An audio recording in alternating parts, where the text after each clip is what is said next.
Hi everyone. तो आज हम स्टार्ट करेंगे क्वेश्चन नंबर 25 से। ये क्वेश्चन है the number of peaks in hydrograph में बी। तो पहला ऑप्शन है वन ओनली। तो आपने तो बहुत ग्राफ देखे होंगे जिसमें एक ही पीक रहता है, हम लोग देखते हैं। ये जस्ट सिंगल पीक रहता है, तो आपको ये ऑप्शन सही लगेगा। बट नहीं, ये ऑप्शन गलत है। फिर बोल रहा है टू ओनली। अब बहुत से ग्राफ देखे हैं जिसमें हम लोग ऐसे टू पीक भी देखते हैं, तो आपको ये भी सही लगेगा, बट ये भी गलत है। तो यहाँ पे आंसर होगा मोर देन टू पीक, क्योंकि यहाँ पे एक वर्ड का यूज़ हो रहा है ओनली। ऐसा नहीं होता कि हाइड्रोग्राफ में सिर्फ एक पीक होगा, सिर्फ टू पीक होगा। एक भी हो सकता है, टू भी हो सकता है, और भी हो सकते हैं। तो यहाँ पे मोर देन टू पीक ही आंसर होगा। All of the above answer नहीं होगा, क्योंकि यहाँ पे ओनली का यूज़ हो रहा है। जो ये ओनली है, मात्र वही एक प्रॉब्लम है, नहीं तो हमारा all of the above answer सही होता। तो ओनली की वजह से प्रॉब्लम है, हैंस 25 का आंसर हमारा सी है। अब हम मूव करेंगे नेक्स्ट पे 26। The average yield from the stream में बी डिटरमाइंड। तो एवरेज ईल्ड मतलब कितना रन ऑफ निकला है स्ट्रीम से, ये कैसे डिटरमाइन होगा? तो जो हम ग्राफ बनाते हैं उसमें ये जो एरिया होता है वो वही रन ऑफ शो करता है कि कितना आपका रन ऑफ हुआ। तो ये हाइड्रोग्राफ ही है इसका आंसर। फ्लो ड्यूरेशन कर्व ये जब फ्लड के केस में यूज़ होता है कि कितने टाइम फ्लड एक परसेंटेज से एक्सीड किया है, तो ये वहाँ पे यूज़ होता है। और ये जो मास कर्व होता है, ये हम लोग देखे हैं कि एक डिमांड होता है और एक सप्लाई होता है। कितना देर बाद टैंक भर जाएगा, कितना खाली हो जाएगा, जब हम इन्वायरमेंट पढ़ते हैं तो वहाँ पे यूज़ होता है, और हाइड्रोलॉजी में भी यूज़ होता है। तो इसका जो आंसर है वो है हाइड्रोग्राफ। और रीज़न आप लोग जानते हैं, क्योंकि यहाँ पे स्ट्रीम जो है वो बताती है कितना एवरेज यील्ड हुआ है हमारे पास। ओके। तो अब हम लोग नेक्स्ट क्वेश्चन पे मूव करते हैं। 27th, in the radio active isotope the velocity is measured by measuring radio activity on a down stream at a distance of. तो ये हम लोग यूज़ करते हैं दो वेल बना के, और ये जो इनके बीच की जो डिस्टेंस रहती है वो हमारी 10 किलोमीटर रहती है। ये याद करने की चीज़ है। ओके। अब हम नेक्स्ट क्वेश्चन पे मूव करेंगे। The length of the stream per unit area. तो ये हम सब लोग जानते हैं कि इसे हम लोग ड्रेनेज डेंसिटी बोलते हैं। Next question, hydrology deals with.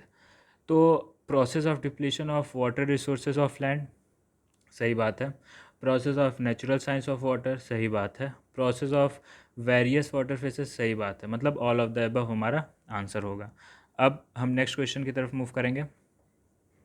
ये क्वेश्चन हमारे पास पहले भी आ चुका है, और ये थिम्पसन पॉलीगन पे बेस्ड है। जो हम लोग इसका सल्यूशन जानते हैं कि जो भी हमारा पी हमें रेनफॉल निकालना है, तो इसका जो रेनफॉल दिया है P1, उसका corresponding area A1 plus P2 उसके corresponding area A2 plus P3 उसके corresponding area A3 divided by A1 plus A2 plus A3। इस फॉर्मूले का यूज़ करेंगे। हम देख सकते हैं कि हमारे पास एरिया दिया है 0.45, 0.30, 0.25। इसको हम यहाँ पे पुट करेंगे नीचे एरियाज़ में, और 33 mm, 55 mm, 42 mm ये P1, P2, P3 में, और A1, A2, A3 दिया हुआ है। जब हम पूरा सॉल्व करेंगे तो हमारा आंसर आएगा 44.1 mm। ओके। अब हम नेक्स्ट क्वेश्चन पे मूव करेंगे। 31st क्वेश्चन, ये बोल रहा है कि आइसो बार किस दो इक्वल पॉइंट को जॉइन करती है। तो हम लोग को एग्जैक्टली पता है बार जो होता है ये यूनिट भी होती है। Bar is equal to 10⁵ pascal. तो ये किसकी यूनिट होती है? पास्कल, न्यूटन पर mm या मीटर स्क्वायर। तो ये यूनिट होती है आपके प्रेशर की। तो बार जो होता है वो किसको मेज़र करता है? Atmospheric pressure. रेनफॉल डेप्थ तो हाइटोमीटर हम लोग जानते हैं, और फर्दर ऐसे होता है तो हम लोग को ये आइसो बार का एटमॉस्फेरिक प्रेशर याद रखना। ओके। अब हम नेक्स्ट क्वेश्चन पे मूव करेंगे। Which one is odd. तो हेल है, स्नो है, स्लीट है, रेन है। अब हम लोग टाइप्स ऑफ प्रेसिपिटेशन तो पढ़े हुए हैं, तो ये हमको पता है कि हेल भी प्रेसिपिटेशन होता है, स्लीट भी होता है, स्नो भी होता है, रेन भी होता है। तो अगर हम इसमें देखें तो अलग क्या है, तो ये रेन जो है वो ऑड है, क्योंकि यही है जो वाटर मॉलिक्यूल के फॉर्म में रहता है। बाकी चाहे वो स्लीट हो, चाहे स्नो हो, चाहे हेल हो, वो आपको ऐसे स्नो के फॉर्म में मिलेगा। और जो रेन है वो आपको बढ़िया से ड्रॉप के फॉर्म में मिलेगा। तो हमारा आंसर हो गया रेन। अब हमारा नेक्स्ट क्वेश्चन है, सिम्पसन रेन गॉज इस टाइप ऑफ। तो हम सब लोग जानते हैं कि ये नॉन रिकॉर्डिंग रेन गॉज होता है, तो इसका आंसर हो गया बी। ओके। अब I H P stand for, तो आई एच पी का फुल फॉर्म होता है, इसको हम लोग को याद करना पड़ेगा, इंटरनेशनल हाइड्रोग्राफिक प्रोग्राम। बस, तो फिर हम अब नेक्स्ट क्वेश्चन पे मूव करते हैं। द बेसिक एजम्पशन, हम लोग पहले भी कर चुके हैं हाइड्रोलॉजी पार्ट 1 वीडियो में, कि बेसिक एजम्पशन क्या होता है यूनिट हाइड्रोग्राफ थ्योरी का, कि वो हमें लीनियर रिस्पांस देगी। मतलब कि हम ऐसे जो हाइड्रोग्राफ है 2-2 घंटे पे हुआ है, उन सबको ऐड कर सकते हैं और बड़ा सा हाइड्रोग्राफ बना सकते हैं। ये मतलब होता है लीनियर रिस्पांस का। और टाइम इनवेरिएंस का, कि वो जो 2 घंटे का यूनिट हाइड्रोग्राफ बना हुआ है, ये मैटर नहीं करेगा कि किस टाइम का है, ये सुबह का है, शाम का है। ये टाइम इनवेरिएंस होता है, आप किसी भी टाइम पे इसको अप्लाई कर सकते हैं। Is that fine? अब हम नेक्स्ट क्वेश्चन पे मूव करेंगे। हमारा क्वेश्चन है 36, the length of the stream per unit area, इसको हम लोग ड्रेनेज डेंसिटी बोलते हैं, हम लोग अभी ये भी किए हैं। Rain gauge should preferably be fixed, तो नियर बिल्डिंग नहीं, बारिश सही से आ नहीं पाएगी, ख़त्म। अंडर ट्री नहीं, बारिश आ नहीं पाएगी। इन ओपन एरिया, बिल्कुल सही बात है। इनक्लोज्ड एरिया नहीं।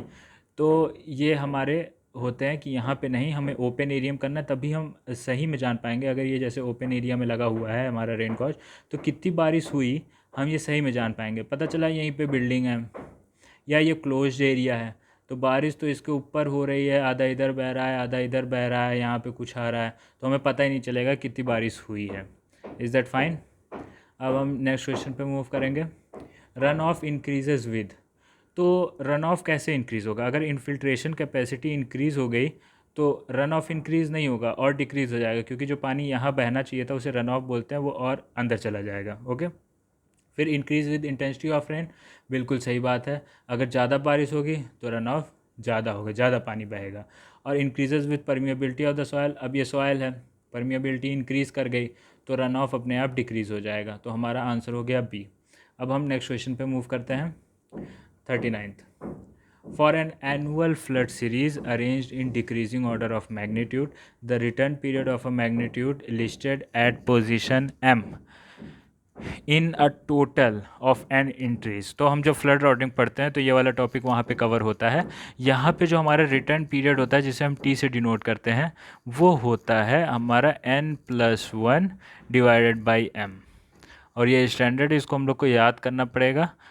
याद कर लेंगे तो हम लोग के लिए अच्छा होगा, ये काफ़ी बार पूछा गया है।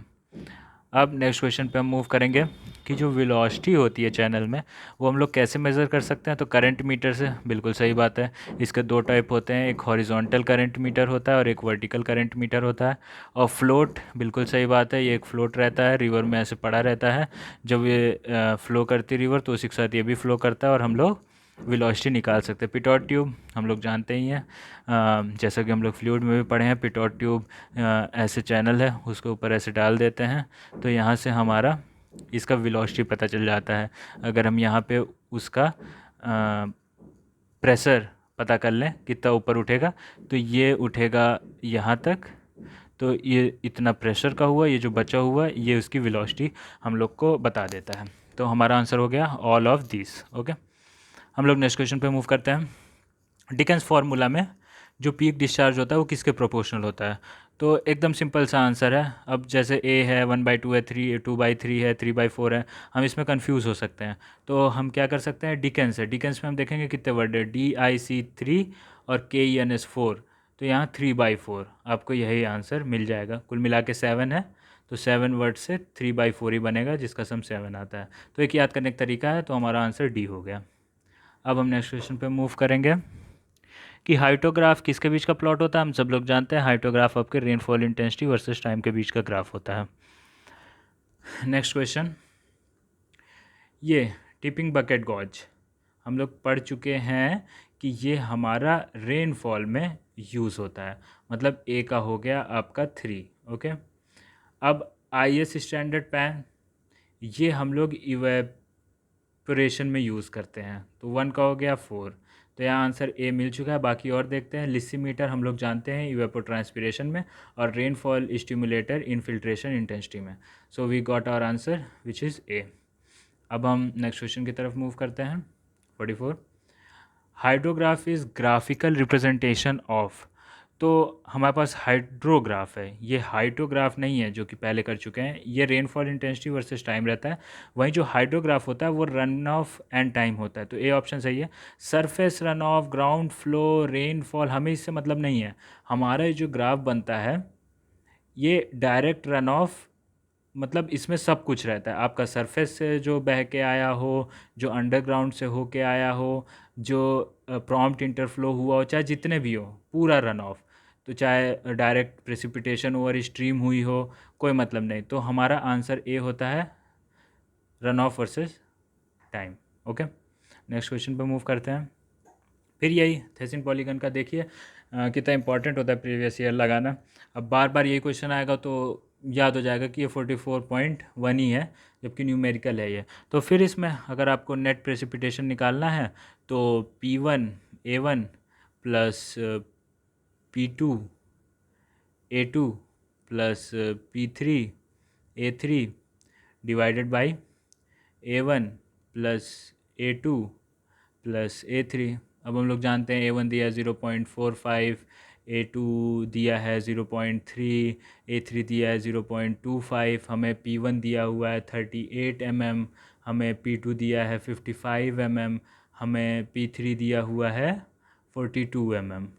जब हम ये भी यहाँ पे 0.45, 0.3 A2 में और A3 में 0.25, जब हम ये सारी वैल्यूज़ यहाँ पुट करेंगे तो हमारे पास क्या निकल के आएगा, नेट प्रेसिपिटेशन, जो कि हमारा है 44.1। ओके, अब हम नेक्स्ट क्वेश्चन में मूव करते हैं। 46, तो 46 में एक बार देखने वाली बात है कि ये बोल रहा है डायरेक्ट रन ऑफ, बोल रहा है कितना होगा, वही आपका डेप्थ, और 90 आवर पे इसका बेस पीरियड है, 250 इसकी मैक्सिमम हाइट है, 18th आवर पे जो अचीव होती है, और जो एरिया है वो 1600 किलोमीटर स्क्वायर है। तो ये डेप्थ की बात कर रहा है, और डेप्थ का फॉर्मूला हम लोग पढ़ चुके हैं, D is equal to 0.36 into ADRH divided by A kilometre, ठीक, 1 किलोमीटर स्क्वायर। अब 1 किलोमीटर स्क्वायर आपको कितना दिया है, 1600। ADRH आप कैसे निकालेंगे, हाफ इंटू बेस, बेस कितना है 90 आर, और हाइट कितनी है 250। जब आप ये पूरा सॉल्व कर लेंगे तो ये जो डी की डेप्थ आती है वो आती है 2.53 सेंटीमीटर, और यहाँ कोई आंसर मैच नहीं कर रहा है, मतलब यहाँ पे कोई भी आंसर सही नहीं है, तो सारे आंसर गलत है। और एक बार आप देखेंगे भी जो डेप्थ होती है हम लोग की, हमेशा ऐसे 2 निकल के आती, 3 निकल के आती, 4, 5, कभी 10, 15, 12, 20। तो ये आप ऑप्शन देख के देख सकते हैं कि इस क्वेश्चन को अटेम्प्ट करने लायक नहीं है, ये क्वेश्चन सही नहीं होगा, क्योंकि जो भी हम लोग के क्वेश्चन भी बनते हैं थोड़ा रियलिस्टिक बनते हैं। तो आज हम लोग का हाइड्रोलॉजी भी ख़त्म हो गया। So we will soon meet again with some other topic. Till then keep studying. Tata, bye bye.